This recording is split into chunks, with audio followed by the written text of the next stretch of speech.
For me, it began in 1992 with an ending. I was 5 years old and happened upon a comic shop advertising the death of Superman in its window display. From that moment forward, the Man of Steel has been my favorite character, and now, on this podcast, I'm exploring my fandom and examining the creative visions that have shaped the last son of Krypton across media for over 80 years. Welcome to the series premiere of Digging for Kryptonite, a Superman fan journey.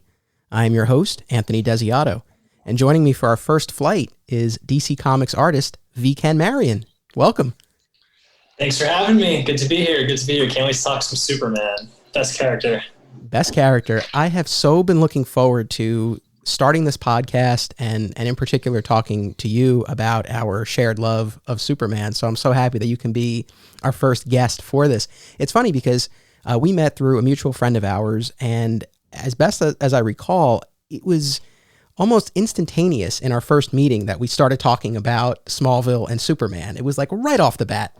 Yeah. Yeah. Cool. Because I know I had listened to your show for a while before we had met. So like I knew through your show how much you liked Smallville. So it was just one of those things that, because I like Smallville a lot too. So it was like good to catch up and talk about it. And because it's so rare that we find, like, at least I don't really find a lot of people that are like, I love Smallville. I know it's a popular show, but it's one of those things that like I feel like it doesn't like people don't talk about it a lot, like do other shows like from that era. So yeah, and I'll go a step further, and I don't know if you agree with this or not, but despite how popular Superman is, and he's this global icon, been around for over 80 years, I can't think of so many instances along my journey that I've met someone who shares the love of the character that I have, who can really say, Superman's my favorite character, I love Superman. Obviously, there are plenty of Superman fans, but again, in my own experience, I haven't met a ton of other people who really share that deep appreciation for the character. Have you? No, it's funny you brought that up. I remember in college I got made fun of for liking Superman the best. Like it was like among my comic book like friends, like everyone like he's like, oh, he's dorky, he's like the Boy Scout kind of thing. So like who likes Superman the best? So yeah, it's very true that like I feel now I think he's a lot more popular. I think if you like ask people now, like post like the Zack Snyder like universe, as controversial as that was, I do think that raised the popularity of the character in terms of the consciousness of the public. So there's that. Yeah, no, I know it's this really funny thing. And so I guess that's one of the reasons why I wanted to do this podcast. And sort of on that note, this is sort of, I guess we can call it like episode 0. And I'm referring to it as our Origins episode, where in this series premiere, you and I'll talk about how we became Superman fans and what that fandom has meant to us and how it's manifested in our lives. And I'll also talk a bit about, how this podcast came to be. So this episode's a little bit different than the ones that will follow. And just to give listeners an example, the next 2 episodes are going to cover the Jeff Loeb, Joe Kelly run of comics from the early 2000s. So we're going to spend a couple of episodes really doing a deep dive into those storylines from that period of time. And that's pretty representative of what this show will be like, generally speaking. We're going to be looking at comics, television shows, movies, maybe we'll even talk about video games at some point, but we'll be talking about Superman. We could definitely touch on that tonight. There's some gems from the past that are not great. Yeah. But so, that's really what the show is about talking about Superman across time and media and really taking a long view of the character. But I thought that it would be fun to really kick it off with this Origins episode where we kind of give an overview and we talk about our fandoms generally. And again, give listeners a little bit of a sense of what the series is going to be like moving forward. And you mentioned before the podcast of mine that you listen to. So in addition to this show, I've been hosting a podcast called My Comic Shop History for over 5 years now. And I suspect a good number of listeners of this show are people who came over from My Comic Shop History. And I really thank you for following me on this new endeavor. And hopefully we also have a bunch of new listeners as well. And so once again, welcome to everyone. I feel like I've been preparing to do this show since I was 5 years old. And I'm just tremendously excited to get into this. And I want to acknowledge the title of the show, right? Digging for Kryptonite, which I remember when I texted you, Ken, a little while back when I finally landed on the title, what the show was going to be. And I explained where the title came from. And even as I was typing it, I'm like, I know I don't need to tell him where this title comes from. It's the song, man. It's the song. Dude, that song's so good. Like, you know what I mean? Like, it's the song. Yeah, the classic, now classic, Five for Fighting song, Superman, It's Not Easy. And originally, as you know, Ken, and as some listeners know, I was planning to call this podcast My Superfan History. Again, the other show I do is My Comic Shop History, and I felt like, they would kind of go together. But as I got closer to actually doing this, I said, you know what, I need something that packs more of a punch, And I was really racking my brain. I'm like, what could it be?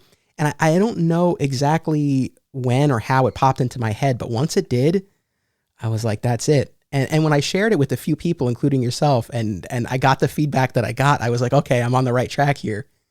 Nice. Yeah. No, it's great because it's one of those titles that like you got to think about it for a little bit, but then like because it works on the surface, like it's like, oh, Kryptonite, Superman, like I associate that. But then if you do, like, if you're someone like me who actually did know that song growing up, like it kind of hits that nostalgia kind of like that. Oh yeah, it's clever, So good title. Thanks. I only hope that people don't think like, oh, digging for Kryptonite, like he's looking like this is going to be a criticism of Superman. He's looking for Superman's weaknesses. And it's like, no, this is ultimately a celebration. But yes, I did derive inspiration from one of the lyrics in the Five for Fighting song, Superman, It's Not Easy. Do you remember when you first heard that song? Yeah, it was, it's funny you bring it up. I want to say, because my dad's like really cutting edge when it comes to music. Like he's the one who like introduces me to like all new music, which sounds super lame. My dad's like super cool. He introduced me to like Blink-182. Like I found out about Blink-182 from my dad when I was like in like 5th grade. You know what I mean? Kind of thing. Like he's like super cutting edge with like that stuff. So he's a big Superman fan. So when he heard that song and he played for me, and we both were like, I think it came out like maybe a year or like the summer before Smallville came out. Like it came out before Smallville, but it was very close to Smallville coming out. And I remember me and my dad both thought that was going to be the theme song for the show. Like we were both like, oh, they put this out now because it's going to be the theme song. And we were both like shocked that it wasn't, but it was a good song. It was a really good song. Yeah. Well, A, that's awesome about your dad. And B, that certainly could have worked. Although, and you and I have talked about Smallville many times, and we're going to be talking about Smallville a lot on this podcast. I'm very happy with the theme song they ultimately went with. But yeah, Five for Fighting, the Superman song definitely would have fit. I'm surprised it took them as long as it did to finally use it in the show. It wasn't until like season 2. Yeah, it was. It was weird. I thought that it took that long, but yeah. I do think they made a good choice though, because that's kind of like a somber song, and like when you kick off a show, you want something a little more like upbeat. So it was a good choice that they used the one they did, the Remy Zero song. For sure. And, it's interesting too. You talked about, your dad, getting you into it. It was actually my mom who heard the song first. And just to put this in context for listeners, I mean, yes, we are talking about almost 20 years ago. So you didn't have all of the resources then that you do now as far as finding music. And I remember my mom it was like early one morning, and she was on the treadmill in the basement, and she would, listen to music on the like a Walkman or whatever, right? The radio. Mm-hmm. And it came, and I remember she came up after her run and she was like, Anthony, like I heard this song on the radio. It's about Superman. And, again, there just wasn't as much stuff like that then. And I think it probably took catching it on the radio like one or two more times to figure out, the full title of the song or the artist. And I remember getting that Five for Fighting album. And I was fortunate enough. This was just maybe 2 years ago that my wife and I saw them. It's one guy, but he plays with the band. But we saw Five for Fighting play live in Connecticut, and it was amazing. Oh, that's awesome. That's awesome. Yeah. He had a couple good songs. He had 100 Years. I think that was off his second CD. Yeah. So that was in Smallville too. Yeah. Yeah. No, that's awesome. Yeah. So I'm a big fan of Five for Fighting. And it's a deep catalog. Those are the two that people always kind of go to, but he has a lot of great stuff out there. But anyway, that's a little bit of the origin of the title of this podcast. But now, Ken, I want to hear about your origin as a Superman fan. So how and when did you first get into Superman? Okay, so I feel like my earliest recollection would be the Christopher Reeve Superman movie, the first one. So I'm not sure if it was this way when you grew up, but we grew up in the late 80s, early 90s, and throughout the 90s and the 2000s. But we had like tapes back then. For people who didn't know, VHS tapes, right? And so my family didn't we didn't like own a lot of them. We rented them from Blockbuster, right? Or Video King or wherever the video tapes were. And then like my parents would buy blank tapes and then tape stuff off TV. Have you ever, I'm sure you remember that, right? Like in your VCR, you could like record like what was on TV onto a tape. So that's like the only tapes that my family had, right? Except we had like three Disney movies that were like the legit ones, like Lion King, Aladdin, I don't know, something else, like the ones that you bought, right? And then we had Superman from like the early 80s. Like this is like the first like printing of it. My dad told me he bought it for like $100 when it came out. Like it was like way back in the day. But I think my earliest recollection was that videotape, and like the cover was like Christopher. It was like the cover of it was like Christopher Reeve flying right at the kid. Like it wasn't the poster. It was like a picture from the movie of Christopher Reeve on the cover. And we watched that movie a lot when I was a kid, like, I don't know, 3, 4, I think I started watching it. So that was, I think, my first touchstone when I think back, like my earliest recollection. Very cool. And then the action figures too, like those they weren't superpowers, but they were like recasts of the superpowers that came out in the 90s. I think they were called DC superheroes, and Superman came with like a Kryptonite ring. And so like that in the movie was like my first recollection of the character. Interesting. So not the comics themselves. No, I want to say the first comic I actually saw with Superman in it was probably The Death of Superman. I didn't own it. Like one of my parents' friends' kids had it, I think.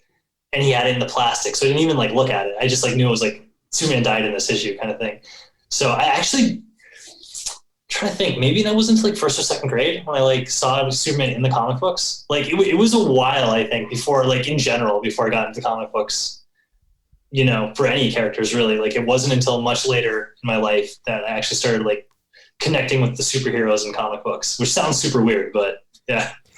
No, you know, it's interesting because, you know, obviously, you know, especially through the other podcasts and the documentaries I've done and working at a comic shop, which I did for many years, you know, I've spoken to a lot of people, right, about how they got into comics and these characters. And in an awful lot of instances, it was through a different medium, right? It was through the Adam West Batman TV show, or it was through the Christopher Reeve movie, or it was through an action figure or a video game or whatever it might be. So yeah, I think that's, you know, I think that makes total sense. So for you, so was that Superman VHS tape and the action figure? Those were your first exposures to the character? Yeah, and so I'm trying to think because I very distinctly remember the cartoon show, the animated show, the one that came out after Batman, the Bruce Timm one. Sure, right. So like mid to late 90s. Yeah. So, but I think I was like in 4th grade when that came out, and like I remember watching that. It was like an hour and a half pilot of that show. I did like they aired 2 or 3 episodes in one chunk, and I remember watching it with my parents, like us all being excited. But like I remember, like I knew everything about Superman at that point. Like it wasn't none of the stuff was like, whoa, this is what Super. Like I knew everything there was to know about Superman, but like but I don't have a ton of early memories other than the movie. Right. So yeah. And do you remember? Oh, and Lois and Clark. I forgot. That was another one. I'm not sure when that came out, but like I definitely watched that show too. Like whenever that was on TV. Yeah, that was like early to mid 90s. Ran for 4 seasons. So we have a lot of similar, you know, sort of reference points in our Superman fandoms. You know, as you're saying those things, those were obviously all part of my journey as well. Do you remember what and just remind me again, what was the age when you watched the Superman movie? I know you just said it. Had to be like, it was before kindergarten. So I want to say like 3, 4, something like that. Like it was like early, you know? So do you have any recollection of like what your impression of it was? I don't remember the first time I watched it. Like, I just remember like kind of like always, because I had the PJs, Superman, like my parents would buy me those like PJs that like looked like the costumes, you know, like the Batman one came with the mask. I had a Flash one that came with the Flash hood, and I had a Superman one. So like I wore those. I always would run around my backyard pretending I was superheroes, like wearing those costumes. So like from a young age, there's like I have pictures of me like in those like costumes. Like so I knew the characters. I don't remember it. I just thought it was cool. You know, it's just like. He's a superhero. He's cool. He fought bad guys, you know? Like, what's not to like, you know? Yeah. Well, I mean, certainly having, you know, the Christopher Reeve depiction being your introduction, you know, I think that's a great place to start. And, you know, you're certainly not alone. And I think, you know, depending on which generation we're talking about here, there were tons of kids who grew up with the George Reeves Adventures of Superman show, right? From the 50s when it originally aired, and then, seeing it in syndication in the 60s and later. And, for that whole generation of kids, like that was their Superman and that was their way in. And then you had this whole other wave, in the late 70s with the Christopher Reeve movie. I'll share my origin story. And for people who have been with me on my other show, I know you've heard this a lot, but it's my story. And, for anyone who's new, I'll share how I got into Superman. And for me, it actually was the comics, though, as best as I can remember. And again, I mean, this is, I was such a little kid at this point, but I too had a Superman action figure. I believe it was the Kenner Superpowers as best memory serves. So I had the action figure, and I'm sure I had seen either the Christopher Reeve movie and or the late 80s, early 90s Superboy TV show on the television. So I had, I had, an idea of who this character was, but the real entry point for me was, it was late 92. It was the winter of 92. And I was with my parents at the Galleria Mall in White Plains, New York. I grew up just one town over, and we would go to the mall sometimes, and we passed by Heroes World, a comic shop that was part of the now defunct chain of stores, and they were a distributor as well. And in the window display was a Superman action figure in a little box to mimic a coffin. And this window display was designed to advertise the death of Superman, which was happening at that time. And it just absolutely caught my attention. And I'm sure it did, at least in part, because I had some idea of who the character was between the action figure and seeing something on television at some point, right? There was some recognition there. And I still have this memory. I was 5, but I still have this memory of being in front of that store, and my parents brought me in. They bought me the collected edition of the Death of Superman storyline. Comics weren't collected in trade paperback form as quickly as they are now, but that was one instance where DC really rushed out the collected edition. I was gonna say that's crazy that they had that like a legit trade of it out that quickly. Yeah, they didn't waste any time. It was such a huge moment for the publisher and the industry. I mean, it was just it was monumental. And so they bought me that trade paperback, and we went home. And I remember, I was 5, I wasn't reading yet, and I remember I sat on my dad's lap, and he read it to me, and he did the voices and the sound effects and all that stuff. And I still have that memory. And I was hooked, and I've been a fan ever since. But for me, it goes back to the death of Superman, and that was how I became a Superman fan. That's awesome. That's a really cool story that you have the clear idea of like your first comic that you ever had. Like I don't even remember what my first comic was that I looked at. Like I have no idea like what it is. Like to me, they were just always something that was there and existed. So that's cool that you have like such a distinct memory behind it. Yeah, it's funny. I wrote my college application essay about that. And I think the spin I put on it was that, in life, you don't always have, signposts to guide you. But that was one instance where I did. There was something in my path that was saying, like, come this way. And so I actually wrote about that. And so that was it for me. One of the things that I want to ask you, and I want to explore this on the podcast generally, because I think it's an interesting idea. I've come to find that our first impressions of characters are, they're incredibly formative in shaping us as fans. And for those of us who are collectors, it shapes us as collectors as well. And specifically in the context of Superman, I've given a lot of thought to, what effect did it have that the death of Superman in particular was my entry point? And I can share that in a moment, but I was just curious for you, starting with the Christopher Reeve Superman movie, and I'm sure that really holds a special place for you, being that, you have that memory of it, even if you don't remember the exact viewing experience, but you have that memory. So, I mean, can you kind of pinpoint ways in which having that be your entry point, like, shaped your views of the character? Yeah, totally. I'm trying to think, like, because for me, it was always more like I think that as an artist now, a lot of Christopher Reeve is kind of what influences my Superman to begin with. Like I personally don't really like his portrayal of Clark Kent per se, right? Like I personally don't view, like, my version of Clark Kent isn't the Christopher Reeve one, but my Superman is him, like so much so. So there's elements of what I guess, like, because the way I, as an artist, interpret Superman, like, I like him to be younger, right? Like, because Christopher Reeve was like 25. Like, people, like, I don't know why everyone wants to draw him older. Like, to me, Christopher Reeve he's supposed to be a younger guy. Like, and I like that he kind of had this sort of swagger to him almost, you know what I mean? Like, I think that has gotten lost a lot in modern interpretations of Superman, that he had this, like, effortless coolness to him, that he was like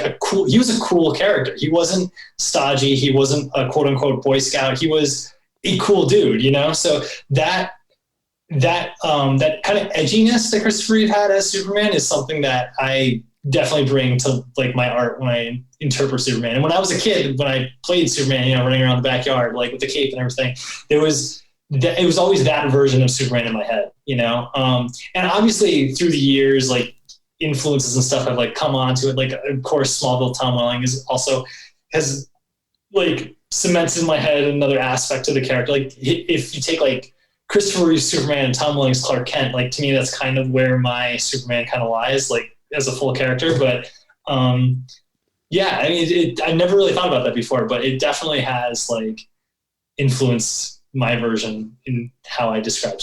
I was telling, I just worked on a Superman issue, and I was telling my fiance that my Superman is Christopher Reeve times Dragon Ball Z via like Final Fantasy. Like, that's kind of, like, aesthetically, like, how I, like, view, like, because, like, that's the stuff that I love, is that kind of, like, slick, dynamic kind of, like, art with, like, the classics of American superhero comics. So, like, it's like all that stuff kind of mixed together is kind of where it comes out for me, like, where the character kind of emerges.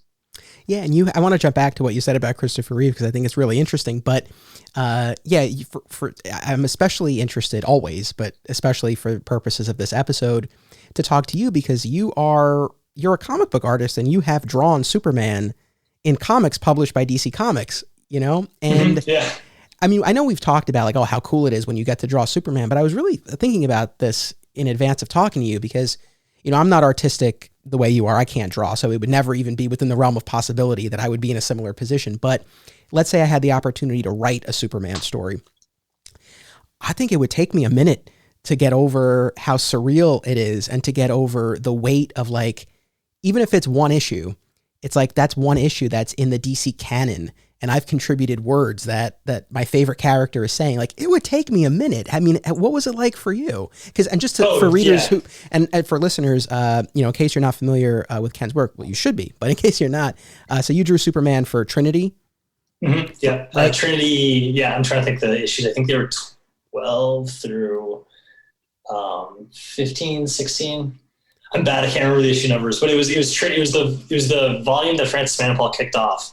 And I was, once he left, me and Rob Williams came on to the arc after him. So it was that arc. It was from Rebirth. It was in the Rebirth era. Exactly. And then very recently, extremely recently, you drew an issue of Man of Tomorrow, the Digital First series. Mm-hmm. Yeah. Written by Stephanie Phillips and colored by Emilio Lopez. It looks awesome, and it was a great story to work on. So yes, I got to say, because I just read it today, and I texted you before we sat down to record. Not that we're sitting down across from each other. We're doing this virtually, of course, as everything is these days. But being responsible. But man, I so enjoyed the story, and as I said to you in the text, I really thought you did such a great job of conveying the emotion. I mean, the basic premise of the issue is a metahuman has escaped and taken a hospital hostage, and Superman has to figure out what's going on. And I don't want to spoil it. I hope people read it and experience it for themselves. But there's a lot of emotion. I thought you did such a great job of capturing it, and it is a great story. It really shows the compassion that Superman possesses, and he can solve a situation in maybe a different way than another character would. And I dug it so much.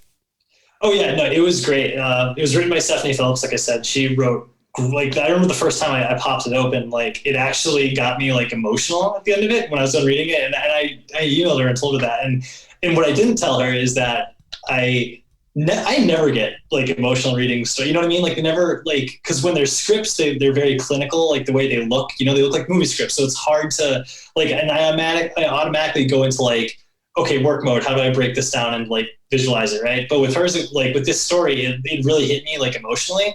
And I teared up a little bit at the end when I was reading it. I was like, wow, this is really good. Like she did a great job writing. I would love to work on more Superman books with her because she got to the heart of what it like means to be Superman to me, and that's not rare that it like happens, you know. So yeah, she wrote a great story, and you brought it to life beautifully. So kudos to both of you. And again, for anyone who hasn't checked it out, I encourage you to. But speaking about your rendition of Superman, I don't know if you've commented on this or if it's been said or what, but there was one panel in particular where Superman looked just like V Ken Marion. I saw a lot of you in the character. That's not intentional at all. That's not intentional. Someone told me that all the characters I draw look like me, and I think that's like an art thing. Like artists, like the aspects of themselves come into the characters because it's the face that you see the most. Because when you look in the mirror, when you use the restroom or whatever, like when you see the mirror, so. I've heard that subconsciously artists do that, but that's not an intentional thing. No, it's I just want to make Superman like slicker looking and not like old. Like that's like my thing. Like because to me, like he can still be married to Lois and have John as a kid and all that. But like I just don't think he should look like he's in his 40s. Like I think he should look like he's 25 to 30. Like he's an alien. He doesn't age the same way as all of us, you know. Like, and I just think like. As a kid, I just remember like the characters to me as a kid that like were older and like stodgier. I didn't like them as much. So I want to make Superman like popular for like younger people to like latch onto as like, that's my favorite character, you know, like what Henry Cavill does in the movies, you know, he's like a slick, cool Superman, you know, he's not like old and stodgy and crusty, you know? So like, that's kind of just like where I was coming from with that, you know. And I did see some feedback online that people were like, oh, he looks young, but most people like were digging it. But like a lot of the feedback was like, oh, it looks good. So I was like, I'm really happy with it. And this is the first time I inked myself on a project, so I was really happy with how it came out. So yeah, as well you should be, man. It was awesome. But so going back to this idea of actually contributing to the mythology of your favorite character, I mean, like the first time in particular. That you had the opportunity to draw Superman. I mean, was it the sort of thing where you were like, hey, this is great. Like, this is a gig. This will be cool. Let me get into it. Or did you kind of have that moment of like, oh my God? Oh, no. It was totally a lockup moment because when I did first get to draw Superman, it was with Batman and Wonder Woman as well. So it was all three of them together. That's right. And I was pretty new to DC at the time too. Like I did Bloodlines, which the pressure for that was more just like, I want to impress my editors, but like the actual drawing of the characters, they're all characters that I was essentially reinventing. So like the designs of them were totally like my design. So there wasn't that kind of pressure. And then after that I did Green Lantern, which there was definitely pressure with that as well. But I felt like I had like I just felt like he was like easier to put my like stamp on, I guess. But when it came to Trinity, that first arc that I did with them, I definitely locked up a lot. And I think I drew more like how I thought DC wanted them drawn. So it was like in that like Jim Lee-ish, like there's more Jim Lee in that than there was like, I guess me, I want to say, because like it was just locked in my head for so long. Like that's what these characters look like. And like over the years, I've kind of been trying to get my own kind of version of how I want to interpret these characters, you know? So that's why I think my Superman now looks radically different from my Superman that I did in Trinity, which was also like stressful too, because I was like so scared about like screwing up. I would redraw like face. Oh my God, dude. I would redraw faces like in 3 hours, redrawing one face over and over and over again, just trying to like get that like locked into like what I thought was like the right way, you know? So. Yeah, no, I completely get it. And you talked about the Christopher Reeve depiction of Superman, and that too, while it wasn't my first exposure to the character, at least as far as I can remember, that definitely came very early on in my journey. So, for me, I started with Death of Superman, and that made me a comics reader and a Superman reader. And I read all through the 90s and beyond. And then I think, very shortly after that, I really sat down and I watched Superman the movie. And I too, growing up in the 90s, I watched Lois and Clark, and I watched the Bruce Timm animated series. And, and then, in 2001, along came Smallville. And, I watched that religiously for a decade. And it remains my favorite interpretation of the character for reasons that I'm sure you and I will touch on and this podcast will address in the future. But specifically to what you were saying about Christopher Reeve, yeah, man, 100%. There's a slyness to his character, especially the balcony scene with Lois. He's very sly, and I love it. And I agree. Yeah, I think that's an aspect of the character that, sometimes gets neglected. Dude, even the last shot of the movie is him like flying toward camera and he just kind of like smirks, like, you know what I mean? And it's like a cocky sort of like, not cocky in a bad way, but it's just like he's just like the coolest guy in the room kind of thing, Like even when he's saying stuff that sounds kind of dorky, like when he drops Lex Luthor off the prison, he's like, think like the prison chief is like, says it like in a super dorky, like comic book way, like, the world is safe thanks to you, Superman. He's like, we're all on the same team. Like he just sounds so like cool and like, you know what I mean? There's just like an effortless coolness to him, the way he portrayed it. So, and I honestly I kind of think Dean Cain had that, and I think the cartoon had that too. The way they in the animated series, like I honestly it's a more recent thing where people have kind of tried to make him like stodgier, and I don't know why. I think it was like around the probably like late 90s, maybe early 2000s. I don't know when it happened, but it just kind of the cross media interpretation of him has always been slightly different from what has been kind of more like what people's idea of him actually is. You know what I mean? So we'll pick that right back up in just a second. But now here is a word about our sponsors. Submissions are now open for the March season of the Brightside Tavern Film Festival in Jersey City, New Jersey. Visit filmfreeway.com to submit your film now. Also, be sure to listen to the podcasts hosted by the festival's organizer, CJ Cullen.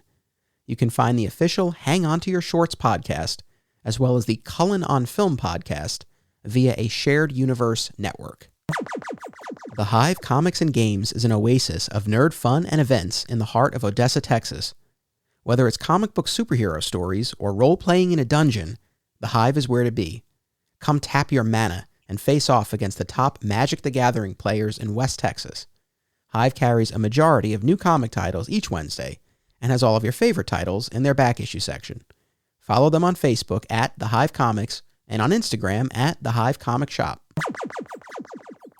And we're back. And I want to pick up what you were just saying. No, go ahead. Yeah. No, so I was just thinking about it just now when the commercials were playing. I think the reason that sticks to me and why it's so important to me that Superman is cool, like how Christopher Reeve was, like that he's actually like quote unquote like a cool person, is that I think that instilled in me in a very young age that being the good guy and doing the right thing is cool. You know what I mean? Like it was like a subconscious, like the coolest person in the room is also the best person in the room. You know what I mean? And like I think that's such an important message for people in life. You know what I mean? Like ultimately, it's cool to be good. You know what I mean? Like, I think that's really important. Like, that's an important message for people, So that's one of the reasons to me it's important that Superman isn't seen as a dorky character, that he is seen as like really cool, And is that the reason that you said before you don't particularly care for the Christopher Reeve portrayal of Clark?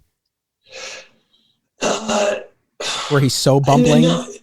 Well, to me, it just doesn't work for like a secret identity. It's like he's bringing more attention to himself than is needed. Like, I just think like logically it doesn't like work as well. I don't know. I like it just from that point of view. But then, yeah, I like it's almost like a caricature. You know what I mean? I guess I don't know. This kind of like where I just really like Tom Welling's version of like what his Clark was like, and Dean Cain's version was also very similar to that. If you watch Lois and Clark, where he was also like very like and George Reeves is the same way. He's like a very like authoritative, not authoritative, but like he's like he's in command of the room, I guess. You know what I mean? He's not like being shoved into the back, Oh, the George Reeves Clark is very authoritative. You were right. And, kind of on that note, so I'm referring to the 1950s Adventures of Superman series. The first two seasons were black and white, and then it moved to color for the remainder of the run.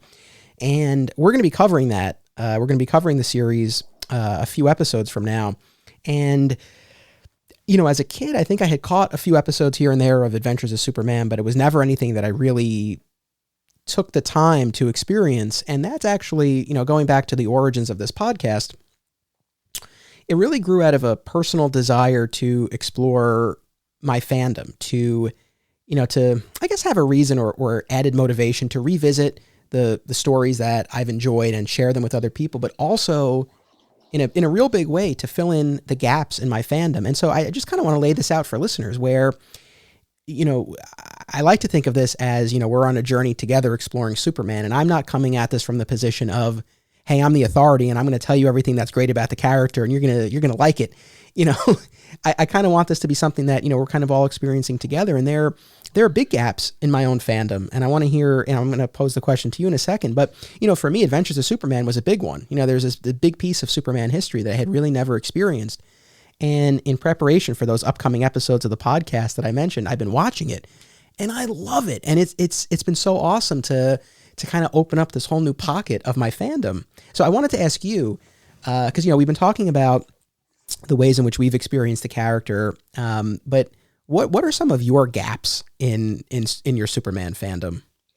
Well, you had mentioned the Superboy TV show, and I've never seen, I don't even think a frame of that, ever. I've seen, the DVD boxes, at, Best Buy or whatever, but I don't think I've ever seen the actual show. And then, the George Reeves show, I had seen, episodes here and there, on TV Land when I was a kid. And that was, my dad's favorite version of Superman. So when the DVDs came out, I got them for Christmas one year. This is, 2008 or 9 or something. And we had, watched all the black and white ones. Then we started the color ones. That's when it started getting, kind of not great. So we kind of tapered off and didn't finish it. But so I have seen that. I'm trying to think, this is going to sound really weird, but probably the biggest gaps would probably be, comics, before I got into reading them, Same here. Same. Yeah. I'm a huge Steel fan, right? Huge Steel fan. And we were talking about doing an episode on the Death and Return of Superman. And I was I've actually never read the Death and Return, I've read the Death, but I've never read the full thing of the Return of Superman. My Steel fandom comes from 3 issues from his solo series that I had when I was a kid, So it's there's definitely huge gaps of the comic book history that I've never even interact with at all, which is probably the biggest, because I've seen all the movies. I've played a bunch of the video games. I watched the cartoon show, so. Yeah, I think in terms of the media adaptations, for as many as there have been, it's not a crushing amount. So if you've been a fan for as long as we've been fans, chances are you've probably seen, most of the shows and the movies and the cartoons and things like that. For me, like I said, Adventures of Superman was definitely a gap that thankfully now I'm closing, and I'm loving it so much. Of course, I've seen all the Christopher Reeve. I've seen all of the movies. We'll say that. I've even started watching the movie serials with Kirk Allen that came out before Adventures of Superman. I've seen those. Yeah, those are fascinating. For anyone who's not familiar, one of the most distinct aspects of that was whenever he's transformed from Clark to Superman, he would be once he was using his powers and flying in particular, he'd be rendered as a cartoon. So it's really interesting to watch just from a historical perspective. And again, as far as the TV shows, I'm like you. I think I have some memory of watching the Superboy TV series as a kid, but it's not anything that I remember super specifically, no pun intended. And I've never gone back to revisit it. And then more recently, as far as shows, I did not watch the Krypton series that was on Sci-Fi. Yeah, I didn't either. I haven't watched any of I haven't watched Supergirl or is there a Superman show that's based off the Supergirl show with that actor? That's starting in next year. Oh, okay, yeah, and I haven't seen Krypton either. So okay, so that period then when you became a regular comics reader and a regular Superman reader in particular, what period of time are we talking? What creative teams or storylines were happening then?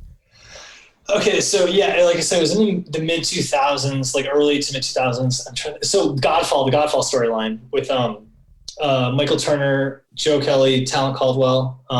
Yeah, I remember that for sure. Yeah, that was so awesome, and that was one of the first things I read. And I think now I never thought about this until now, but I think that it probably is another reason the way I view Superman like I do, because that was Superman was he had like a cool, like slick kind of suit, and like he was riding like an Akira-esque motorcycle. You know, it's such a cool, different like take on him. So I didn't even think about it until just now. And like Talon Caldwell has a very like manga-ish style, you know, so that probably influenced me a lot. So that's pretty late then that you became a regular Superman reader. Yeah. And then Identity Crisis was right after that. And I'm trying to think what else was going on. Like Infinite Crisis was going on in there. So like the whole Superboy Prime, like him fighting Superboy Prime. The 1 year later stuff. Sure. Pete Woods. Yeah. It was all like that era, the whole era. Remember when Jeff Johns came on in Action Comics? Oh, dude, it's so good. With Gary Frank. Yeah. No, I remember that well. Although I will probably do an episode on this at some point, but in the very first, I think it's the first page of the first issue of the Jeff Johns run, and he had Richard Donner as co-writer for that arc. But Superman goes to the fortress and he talks to Jor-El and he says, "I have lived among them for many years." And that didn't ring true for me. I don't think that Clark would frame it that way. I don't think that's the way he views humans and his time with them. Yeah, I mean, also, like I said, like I feel like he's like 30 at that point. Like, yeah, so it's like it's not that long. You know what I mean? So yeah. I don't know. They lost me from the first page now, but I enjoyed a lot of I enjoyed a lot of that as well. But, you know, it's really funny because I think for a long time again, having started with Death of Superman, I kind of looked at it as like, well, I haven't been reading that long, you know, compared to someone who's been reading since, you know, the 50s or 60s or 70s, you know, but then I've spoken to people, you know, like yourself and others who got into Superman comics much later than I did. And, you know, that kind of allowed me to, you know, to recognize, you know, everyone has their own starting point. They're all valid.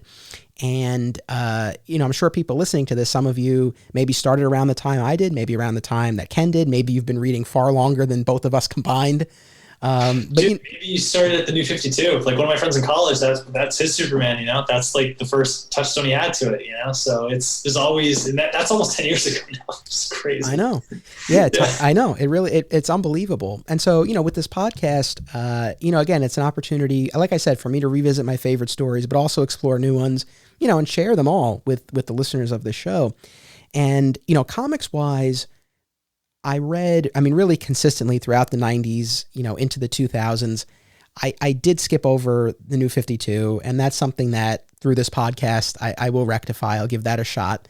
Wait, let me jump in. Yeah. New 52 stuff's really good. I actually really love their take on Superman in New 52. It's just, there's some good stuff in there. All right. No, look, that's the other thing too. Like I'm really keeping an open mind, and I hope that listeners do as well. And, you know, I know, Ken, you and we're big proponents, we're big defenders of Zack Snyder's take on Superman in the recent films. And I don't know if I would say we're in the minority at this point, but it's definitely not a view that's shared by everyone. And, you know, we're going to be talking about that on the podcast. And, you know, maybe this is my lawyerly training. I'm a lawyer by training, not by practice, but I did go to law school. And so, you know, I kind of always approach this as trying to understand both sides and present both sides. And so, you know, if you fall into the camp of thinking that, you know, Zack Snyder is the worst thing that ever happened to Superman, you probably won't love the episodes that we do. But at the same time, you know, I understand that there is that perspective. And so, you know, again, I really am trying to approach this, you know, understanding both sides, addressing both sides. And, you know, I hope listeners will keep an open mind as well. But going back to the comics, so, you know, recently New 52 is a gap of mine. And then, but I would say the biggest gaps that I really want to close are, I read John Byrne's Man of Steel miniseries, you know, post-Crisis that set up the new iteration of Superman. And I've read a few issues of his main run, but I've not read the vast majority of it. And then an even larger gap is the post-Byrne, pre-Death of Superman era. That's like a good... Like the Dan Jurgens? All the Dan Jurgens stuff? Yeah, leading up to Superman, the Death of Superman. And so that's a good 2 to 3 year period. So there's this really big chunk post-Crisis, pre-Death of Superman that I'm looking forward to finally reading for the first time through this podcast. And then, I mean, honestly, the 50 years pre-Crisis, you know, are a massive gap. I mean, other than Action 1 and whatever happened to the Man of Tomorrow, I mean, I could probably count on one hand the number of pre-Crisis stories I've read. Yeah. I mean, it's funny you said all that stuff you said. I'm pretty much identical. Like I read the Man of Steel miniseries, but I haven't read really any of the main run.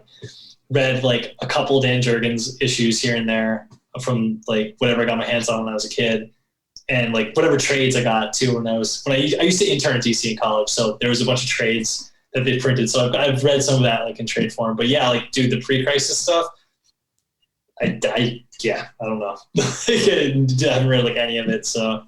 And that's what, those are the things that I'm excited to get into because, there are so many concepts and characters and settings and ideas that were introduced in these stories that I've never experienced, but I've, gotten to know them through, later interpretation. So I think to go back and see where some of this stuff started will be really interesting. I mean, I'm not, my plan isn't to read everything. I think that would be overly ambitious.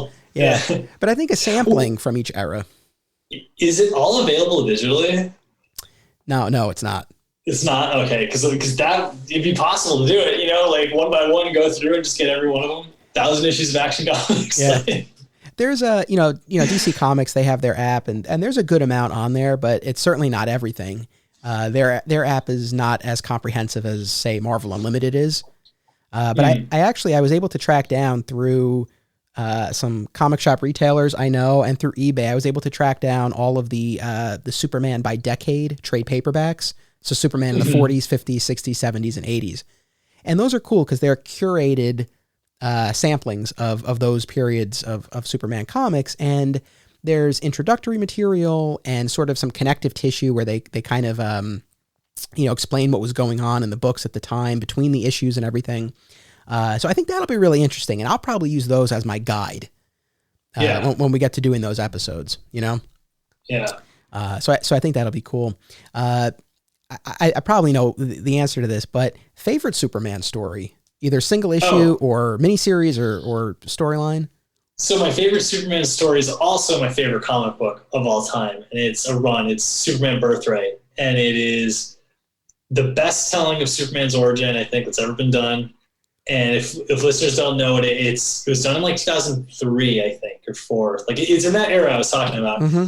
But it's Mark Waid writes it, Lionel Yu draws it, and it is so good. It's like so like contemporary and like action packed, and everything that you like about Superman is like what you grew up with him is in there, but he's like modern and he's got the cool factor that I was talking about before too. So it just kind of hits all the buttons for me, Like if there's listeners out there who like the action of the Snyder movies but don't like, say, like the emotional stuff, like this book I think does all that action really well, but then also anchors it emotionally with like really great like characters and stuff. So I recommend it to anyone who like has even a tangential interest of Superman to check it out because it is so good.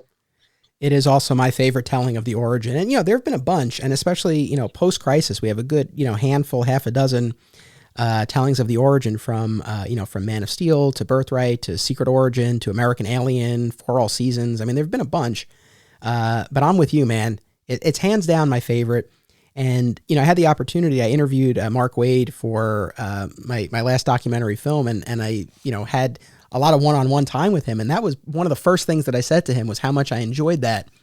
And in particular, and this is what I shared with him, and it seemed like he, appreciated what I said, because the thing that, and I agree with everything you said about Birthright and why it's so effective as a story, but in particular, the thing about it that I always loved and still do is that it took the time to explain why Clark becomes Superman, why he develops this dual identity, the way that he does, because I think, as much as, I love Superman the movie with Christopher Reeve, but my least favorite part of that, to be honest, is this whole notion of him, going into the fortress and then just emerging years later and he's Superman. And, I know in terms of the biblical allusions they were going for, similar to Jesus in the Bible, right? Like you see him at one point in his adolescence and then you don't see him again until he's an adult. And so it kind of fits in there, but I never love this idea that he just kind of gets programmed and then he's Superman. I love what Birthright does as far as really taking you on that journey.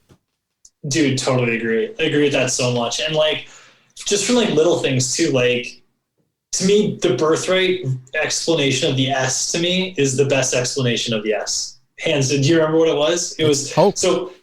Well, no, it's even more than that. It's the S is the flag of Krypton. Right. It's like the symbol of the planet. You know what I mean? So like, I love the idea that it's not that he's not wearing his family's crest. He's literally wearing like, he's the last of his planet. And that's what that S represents, is like Krypton. You know what I mean? Like, so it's hope. They say it's hope, but it's also like the symbol of like the planet. You know what I mean? So like, it just, and they explain the suit, like the idea that that's what people wore in Krypton. So like, he asks his mom to make something that looks similar as like an homage to like, to carry on like his culture. You know what I mean? Like, I just thought there was so much of like little details about it were so like spot on, you know? And like the Lex Luthor aspect in that too, of how he tries to fake an alien invasion because he's jealous that like Superman is basically like taking all his shine, kind of thing, you know? Like, just like everything was like so well done in that book. Yeah. Oh, and I want to ask you this, because I know we were talking earlier before we were recording about how much we remembered about it.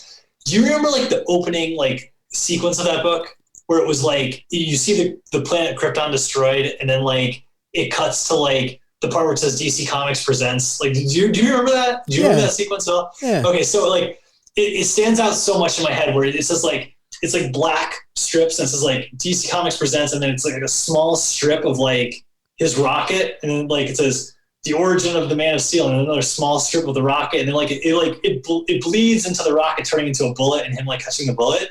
But the way it's like laid out, I just in my head hear the dun dun dun dun, like for each each one of those panels, like you hear the song in your head as you're reading, and it's like, it's so well done. Like the whole book just feels epic and like cinematic, you know? I can't recommend it enough. It's so good. It's like definitely one of my Desert Island books. Yeah, no, I'm with you. And I know the question I asked, but you know, your favorite, so that's definitely my favorite of the origin stories. As far as, you know, favorite Superman story generally, I don't know. It's hard to pin down. I mean, obviously the death of Superman holds a special place and there's a lot of nostalgia there. As far as, you know, more, I don't know, more objectively, although it's all subjective, of course, but like what I think is the best story.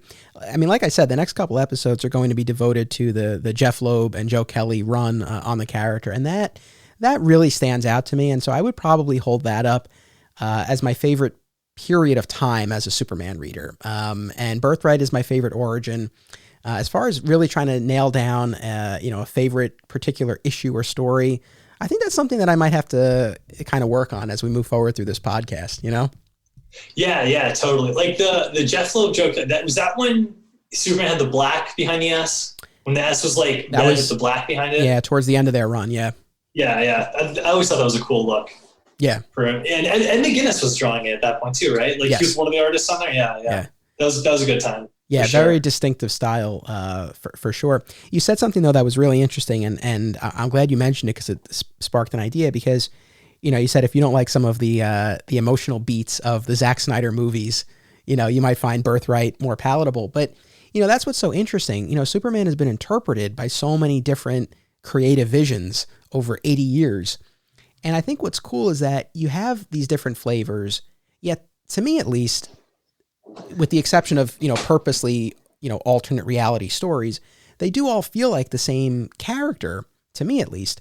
And, you know, we mentioned the George Reeves show before. I know, you know, one of the criticisms of Zack Snyder's take on the character is, you know, Clark was so conflicted and so brooding and so, you know, unsure of his place in the world.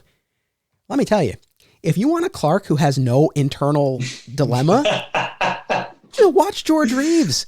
I mean, that, like, you know, he was just Superman and that was it. Yeah. You know, so there are all of these different takes on the character that all feel the same and that all feel like they're true to the essence of who he is. And, you know, we were talking about the origins.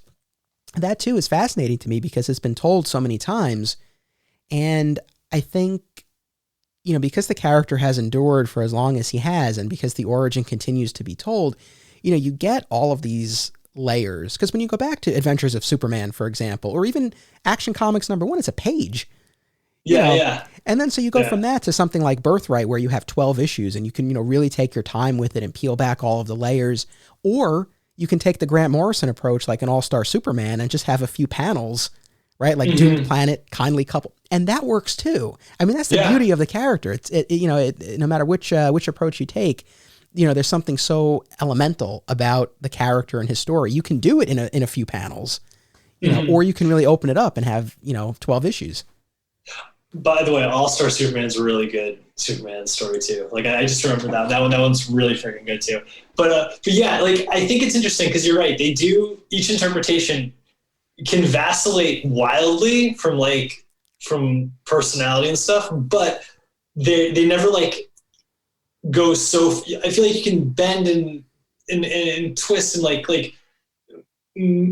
take the character and like make it malleable enough to like do your take on it, but like none of those versions, in my opinion, have ever like totally just like destroyed the essence of the character. Like you can, I feel like that's the thing with American comic book characters that have been the ones that are owned by corporations, right? The DC Marvel ones that have existed where multiple people have worked on them.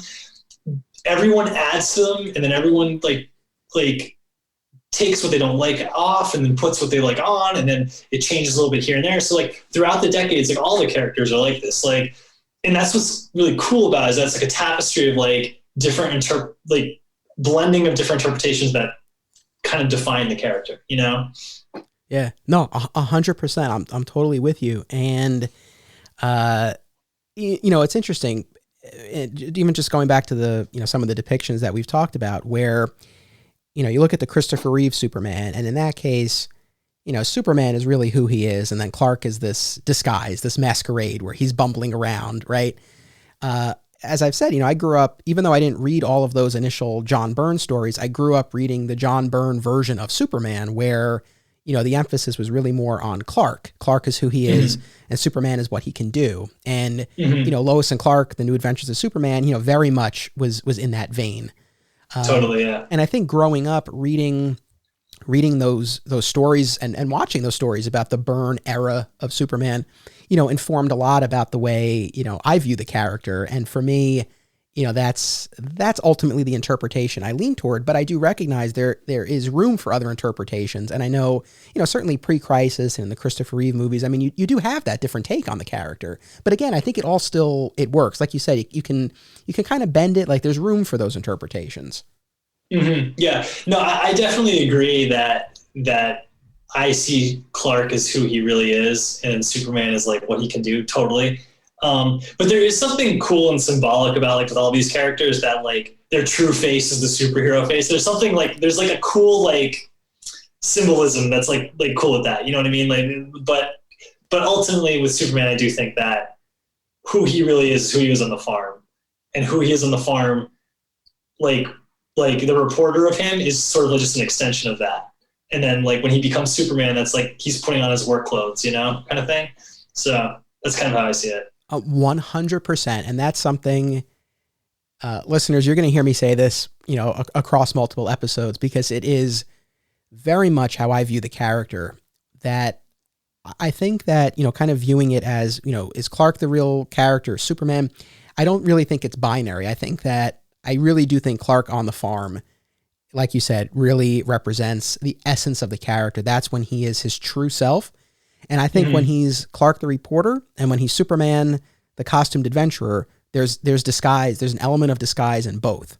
And I really think Clark on the farm is really who he is. And, going back to how the stories we experience, how they shape us, I'm sure that watching 10 years of Smallville, probably played a role in me thinking that. Yeah, 100%. But dude, Smallville, like, just like every character on that show, like the parents and Lex, and like I know we talked about this on our Smallville episode. Listeners, if you don't know, there's a Smallville episode that we did a couple of years ago, but they're like the best versions of those characters to me, like Lex, the parents, Lois, so I would love to see a movie interpretation sometime nail it as great as Smallville did, I mean, I don't know. No, cool. I'm with you. When I think of, my definitive versions of those characters, in almost every instance, that's who I go to in my head, for those characters, and for Clark and Lex in particular, hands down. Oh, yeah. And the Kents, So yes, we'll definitely be talking about Smallville on the show. I just haven't decided how many episodes, what focus. Maybe we'll do like a top 10. We'll each come up with our top 10 episodes or something like that. I don't know. I want to try to come up with a fun way for us to talk about it. But, as we start to wind down here, I talked about, a little bit of the origins of the show, why I wanted to do it. One of the things that is motivating me, and this kind of started, percolating in my head a couple of years ago. Dan Greenfield from 13th Dimension, he invited me to write an article. This was around the time that Action 1000 came out, and it was to tie into the 80th anniversary of the character. And, he, knew I was a big Superman fan, and he asked if I would write an article, 13 reasons why Superman still inspires. And he didn't realize it at the time, but he was really giving me a great gift, because it was an opportunity for me to really think about it. Because I don't know about you, and I would love to hear from you. Like, I think for a lot of us, often, not in every case, but oftentimes, the first comic book character we encounter, that kind of solidifies and becomes our favorite. Not in every instance, but a lot of times it's like the first one you're introduced to, but however you come to have a favorite character, especially if it happens when you're a kid, I think a lot of times you just sort of take it for granted at a certain point. Like for years and years, if anyone asked me, who's your favorite character? Oh, Superman. And it's like, I probably could have articulated reasons why, but I don't know that I ever necessarily did, or that I ever necessarily had a reason to. It was just sort of like, well, he just is my favorite character. And when I wrote that article, like I really sat down and I came up with my list, and it really made me appreciate the character even more, So it's like, for you, like the reasons that you like the character, are those things that you're kind of always conscious of, or is it something that, maybe does get taken for granted sometimes? I mean, well, I guess a little bit about, like, I think, like, one, I think he's like great visually. He looks cool. You know what I mean? He's got the bright, cool costume, the cape. Like, there's so much like symbolism, like visually, that you can work in with him. You know what I mean? And with a lot of these characters, and a lot of my favorite characters are like that. Like, just right off the bat, like they just are visually striking, right? So that's like the surface level reason of like why I like them. But then with Superman, it's, to me, I think we touched on a little bit before, like why I like him is because he's just good. Like I think there's just something really powerful in that he tries to do the right thing no matter what, and that ultimately being good is cool, and doing the right thing is cool. Like, and so I think that really is one of the reasons I really like the character. And then just like the symbol too. It's like, so like, it represents so many things, like hope, strength, like perseverance, like not giving up, like all these like kind of like inherent virtues that we as people want, you know what I mean? The character sort of is like boiled down to represent that, So I think it's a combination of all those things. Why, like, I mean, if I thought about like 13 reasons why, I'm sure I could come up with something, but like off the top of my head, that's pretty much the reasoning behind it, which is for a lot of my favorite characters, is like that reasoning would apply, Yeah. Well, those reasons are definitely great reasons, and reasons I share. And, I will, and a lot of these things, we'll unpack as we're moving forward with subsequent episodes of the podcast. But, in some interpretations, Pa Kent dies, and in others he lives. And, I have an opinion about that. Yeah, too. please. We can talk about it later. No, we can come back to it. Finish what you're saying. No, I was going to say that generally speaking, while I understand, from a dramatic point of view, why, there might be some merit to Pa's passing, ultimately and again, this is the post-crisis version of the character, but I like the incarnation where Clark has his parents there. And to me, I'm with you, the inherent goodness of the character, the compassion that he shows, the fact that unlike so many other comics characters, he's not driven by revenge or loss. I mean, he's born, of a doomed planet, but, at least in the modern interpretation, that's not necessarily driving him. It's like he wants to keep his new world, his adopted world, from suffering a similar fate, but it's not like he's really driven by that loss.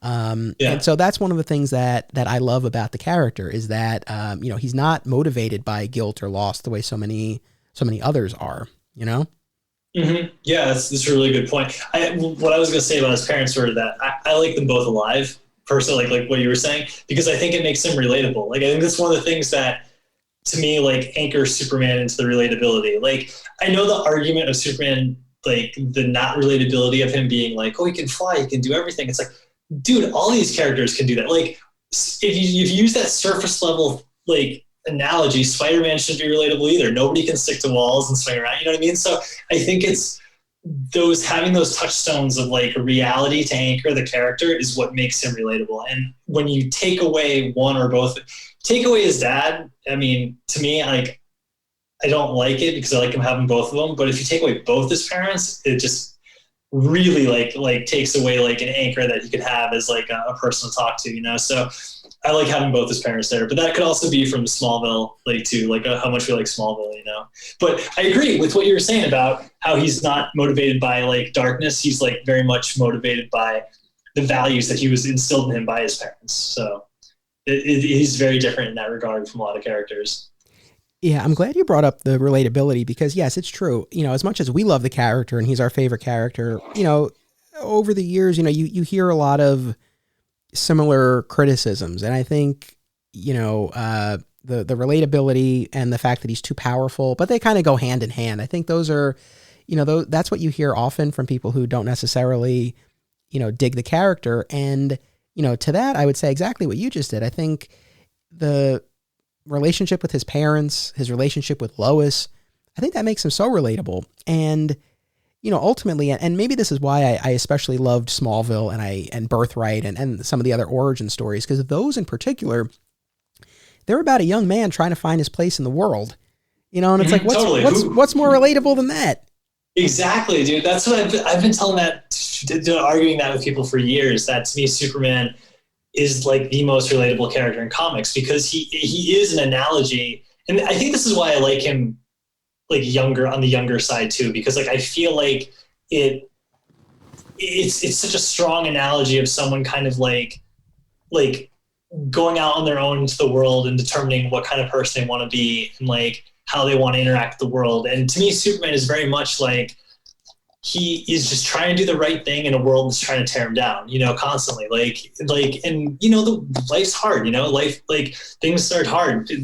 Like just look outside right now, you know, like it's so much turmoil going on. And like the idea with Superman is that he is like, he'll be pushed down, but he'll always stand back up and he'll always try to do the right thing no matter what, you know? And like, I feel like it's a very relatable core to a character because who doesn't feel that way, you know, like all the time. Like to me, Batman is a total fantasy character. He's like not relatable at all. He's like there's two types of characters. There's wish fulfillment characters and there's relatability characters. And to me, Batman is total wish fulfillment character. He's like, everybody wants to be tough. Everybody wants to be badass. Everybody wants to see themselves as like, I'll take a negative, turn into a positive and just kick ass. You know what I mean? And that's basically what Batman is. But Superman is much more nuanced than that. You know, there's a lot more, I feel like there's a lot more of ourselves in the character. And sometimes I think maybe that's why he's not as popular because he is like deals with stuff that are like that hit closer to home a little bit instead of like just straight out fantasy, you know? So I don't know.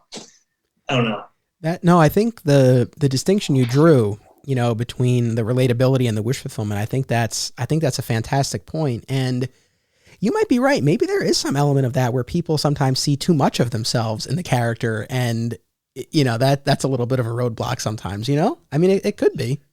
Yeah. Well, I mean, I also think that in recent years, like I really want to do a run on Superman and like really dial the action up. You know what I mean? Like keep all the emotional elements there. But I think that his power set and his visuals could lend themselves to like really dynamic confrontations between villains, you know? And like, I know they did that in Man of Steel. And I think that the fatal mistake in that was doing it in the middle of a city that made everyone complain. But like that, the fight was like great though. Like in terms of like the visuals of the fight, like that shot that was like first person of Superman, like hitting Zod, like in the first person, that was so like sick. Like we had never seen that in a movie, you know? So I think that there's an element, like you got to keep the emotional stuff, but I think you can also dial the action up to maybe bring a little more of that like wish fulfillment, like quote unquote ass kicking to the character, you know, that Batman has. So I don't know, I think there's room to play a little bit there.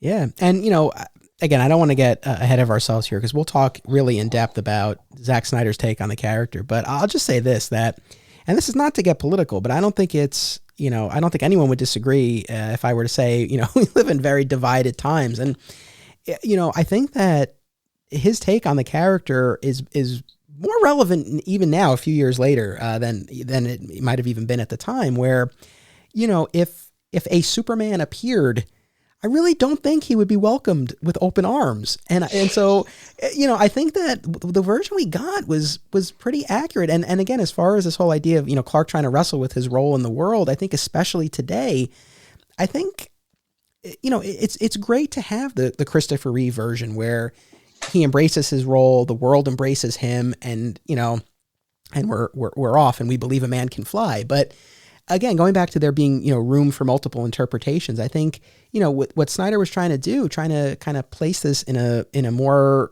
grounded, contemporary, real world setting, I think he was pretty on the mark as far as how something like this might play out.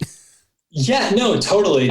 Like, I kind of agree. Like, I do think it would be the idea that if Superman was real, half the people wouldn't trust him, kind of thing. That's just, especially like now, like where we are, like we see like so many of our heroes have feats of clay kind of thing. So like people would assume like he's like, there's something like wrong. He's, but like Snyder pretty much did it. I feel like Superman would be a little more broody, a little more edgy, like now, but then I get the criticisms for those movies. I get where people are like, well, it's Superman. I don't want to see real world. I want to see like the fantasy of Superman. So yeah, I mean, it's just, if that's that, then you should just watch the Christopher Reeve movies because they still exist, like, I think there's room for like all different interpretations. Like the one thing I do love the Zack Snyder movies, but I do see objectively, like how I said, my first touchstone of Superman was the Christopher Reeve movie that I saw at 3 years old or 4 years old.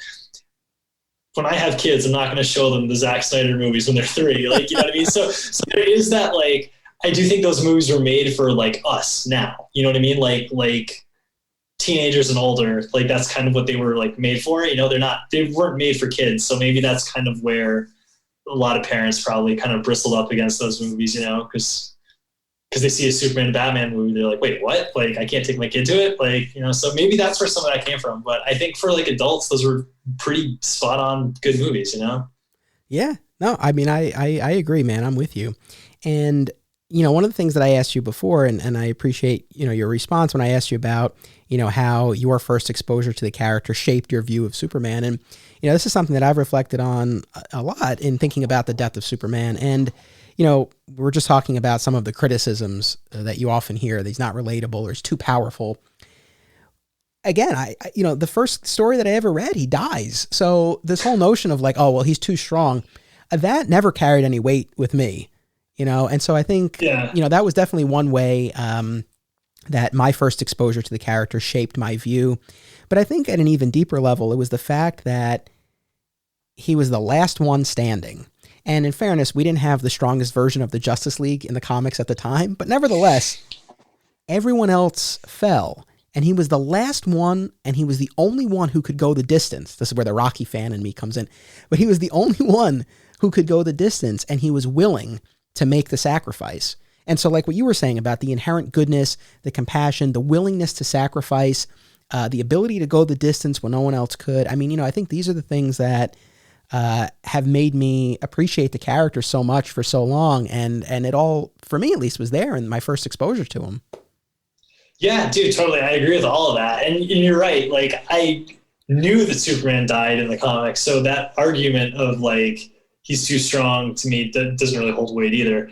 But I totally agree. The idea that he won't give up no matter what, that's kind of one of the driving factors of why the character is so cool, So he does kind of have an underdog thing to him. Like, I know people who don't like Superman probably roll their eyes like at us saying that, but it's there, man. It's there in the story.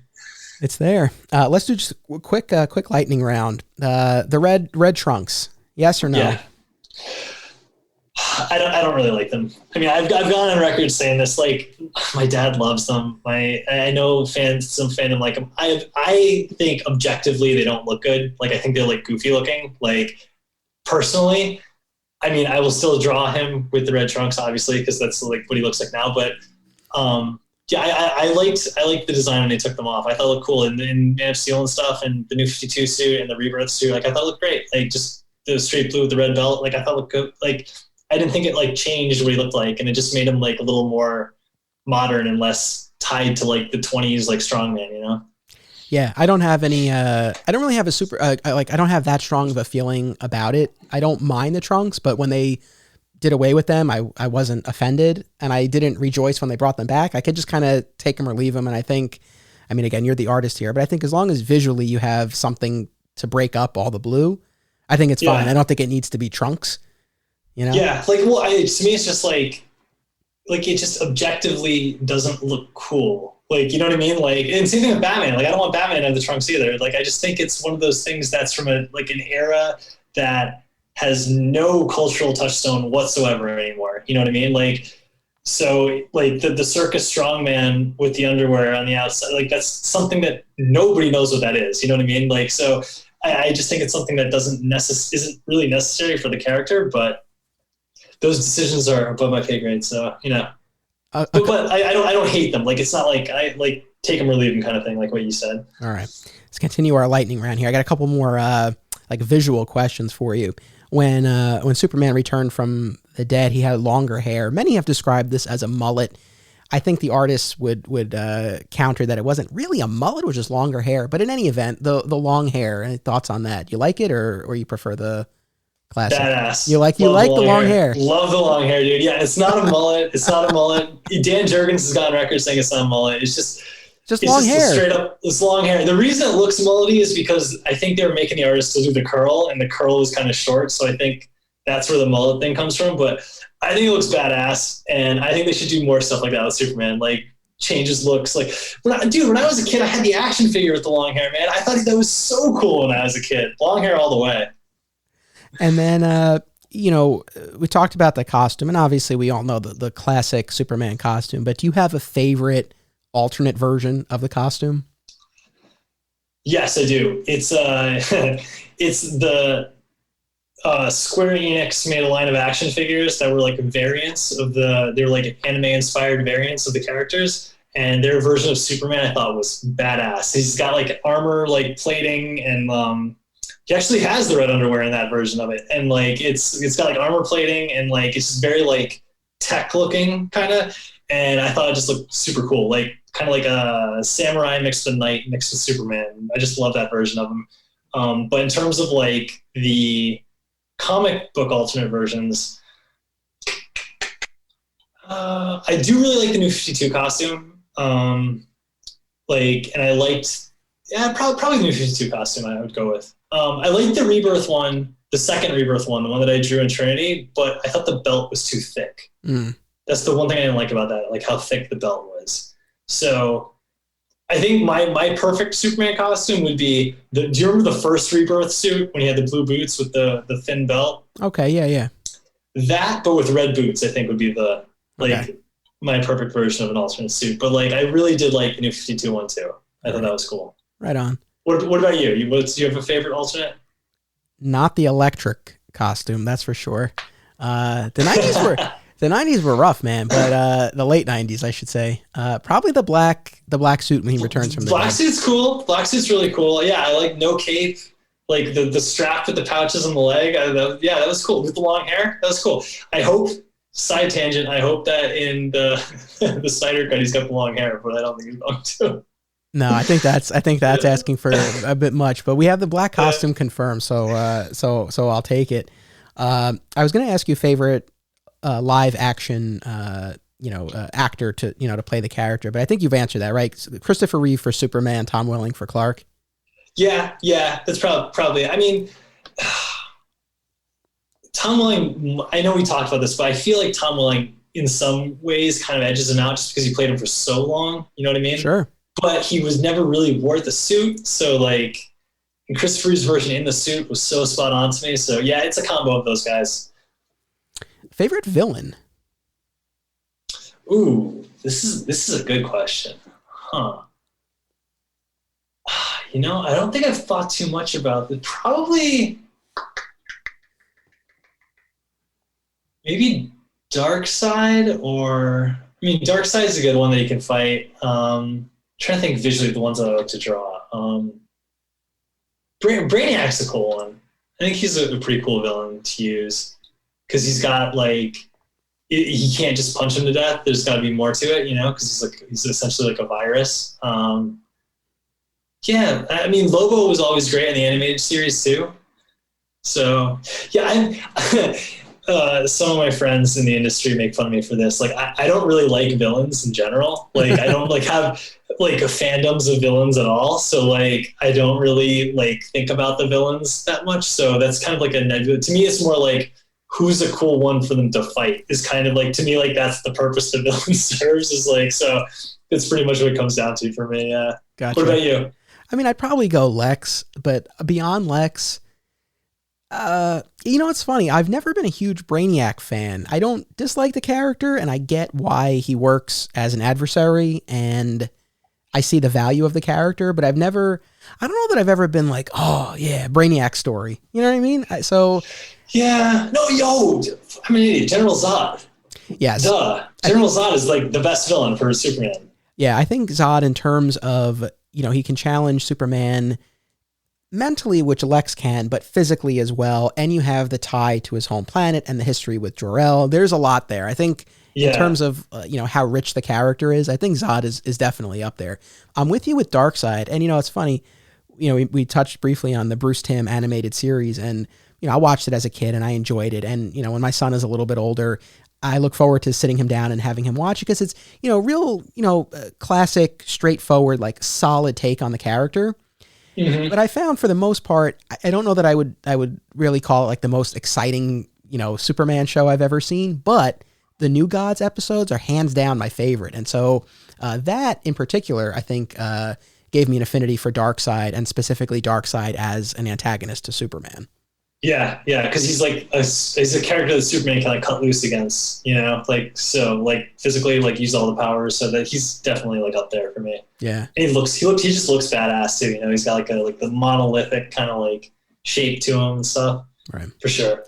And then last one, Lois or Lana?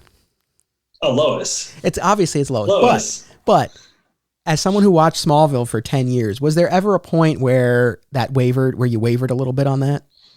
No, I always saw it as like Lana was like his first love, but Lois is his true love kind of thing. You know what I mean? There's like that distinction, you know, which is like, I mean, people in real life date multiple people. They're not like the first girl that you ever lay eyes on is not the one like you end up with the rest of your life. Usually, I mean, I'm sure someone has done that, but like I think it's realistic for the characters to have like a romantic kind of, how do I describe that timeline, as a not that he's dating them both at the same time. That's not what I meant. But I mean, like, the Superman would never do that. But I mean, like, the idea that there's like a life to the character that isn't just like status quo constantly, you know? Right. No, I'm with you. And I mean, again, I was quite a fan of Lana. If you'd asked me that question, you know, like season 2 or 3 of the show, now ultimately I still would have said Lois. But I think that's one of the things that made Smallville interesting, was that, you know, unlike a lot of the like will they, won't they, you know, love stories that we see on television and in movies, I mean, this was a doomed love story, and you knew that going in. And, you know, I think that colored everything that you saw between Clark and Lana, as much as they had, you know, a lot of chemistry, and, you know, you wanted to see that relationship explored. You know, ultimately you knew that it wasn't going to work, but that he had his great, truest love, you know, right around the corner. I think that was one of the things, that, and I think the Clark-Lex relationship that really, you know, made that show so special, at least for me. Yeah. Well, I mean, Kristen Crooks, like that version of the character, to me, that was my first introduction. Did you even know who Lana was before Smallville? Like, yeah. Did you even? Oh, because I didn't even know who she was. Like, that was literally the first introduction I ever had to that character. So, like, at first I was just like, oh, it's this high school girlfriend. But then, like, as the show went on, I got more into the comics. Like, as that show was going on, is the same period when I started reading comics a lot. So it was like kind of like tangential, where like I started understanding the different levels of like all the characters and stuff. Gotcha. I wish I have a question for you. Who's your favorite character for Superman to team up with?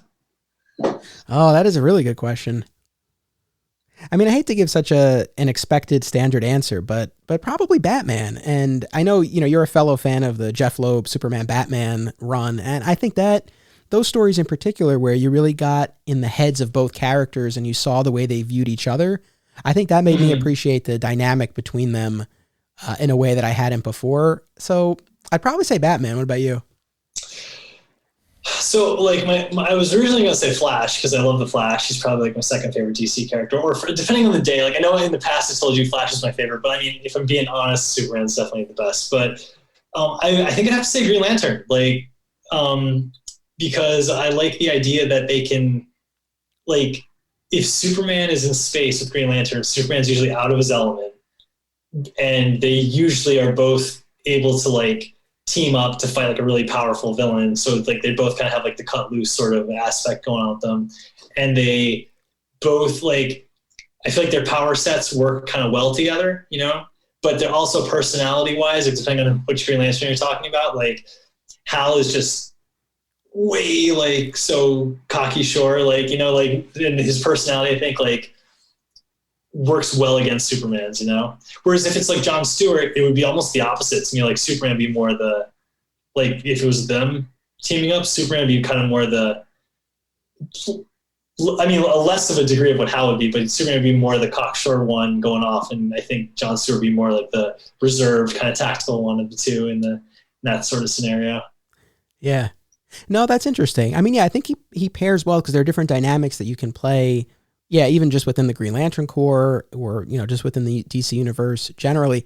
Well, going back to Flash, are you like, do you enjoy when they race? Do you buy into this? Because like, I've never, honestly, and for fans who like this, like right on, that's cool. I've never understood the appeal of this question of like, who's faster? Superman has Flash. It's like Superman has all these powers. Flash has one thing. Let him be the fastest. I never understood this. Well, but also the Flash like runs faster than time. Like, you know what I mean? Like there's like the Flash is faster. Like, like it's like there's no contest there to me. Yeah. Listen, we've been going for just about an hour and a half. I can't tell you how much fun this has been. Oh, totally, man. Totally. It's always good to hang out and talk about Superman and just hang out and talk with anyone during these COVID times. You're listening to this in the far future. This is during the COVID pandemic when we've been locked inside and not able to talk to anybody. So I know. No, this is great. I was originally going to launch the show in 2021 and I just said, you know what? I'm excited to do this. I don't want to wait. I think people would enjoy this. Like, let's get going. I just couldn't wait anymore. And so, like I said, I was so happy to have you on for this first one. I can't wait to have you back. I think you'll get sick of me by the time this is done because I'm going to say, hey, do you want to do this one? Do you want to do that one? Oh, never. I just hope your listeners don't get sick of hearing me because if we start talking Superman a lot, they'd be like, okay, we get it. You like Superman. Okay. I mean, I would hope if someone's listening to Digging for Kryptonite, hopefully they're a fellow fan, or at least they're curious enough that they want to hear this sort of thing. So episodes are going to come out bi-weekly. So every 2 weeks, you'll get a fresh installment of Digging for Kryptonite. As I said, I'm Anthony. I'm the host. So you'll hear from me every episode, and I'm going to have a different guest on with each installment. But my plan is to really kind of use a pretty regular roster of guests, including yourself, sir. And I think pretty much the people you hear over these first couple months of the show, I think these are among the people that you'll hear on a pretty regular basis. And so, Ken, we've already talked about you coming back to talk about Zack Snyder, to talk about the Jeff Loeb Superman Batman run. We'll definitely do some Smallville stuff. Can't wait for that one. You pitched an awesome episode that I'm really looking forward to doing, where we talk about the visual evolution of Superman. And I think your perspective and your background as an artist, I think will make for a really great episode. Yeah, that'll be fun for sure. Yeah. And I do want to say, like, I like all versions of Superman. So if I said something like in this episode where someone's like the underwear, for example, they're like, well, I love the underwear. So screw you if you don't like. I'll take the underwear too. It's fine. Like I'll take all versions of Superman. Like I think there's room for interpretation. Like I don't vehemently hate any take on it. Like to me, they're all valid and they're all like a melting pot that kind of creates the tapestry of this character that then people next year, 5 years, 10 years from now can riff on what is being done now, So I think that's what's so cool about the DC Comics characters in that regard, Absolutely. And for anyone who wants to check out your art, buy original art, commission you, where should they go? Okay, so I'm on Twitter at V Ken Marion and Instagram at V Ken Marion. And I'm repped by Modern Mythology Comic Art, so you can check those guys out online.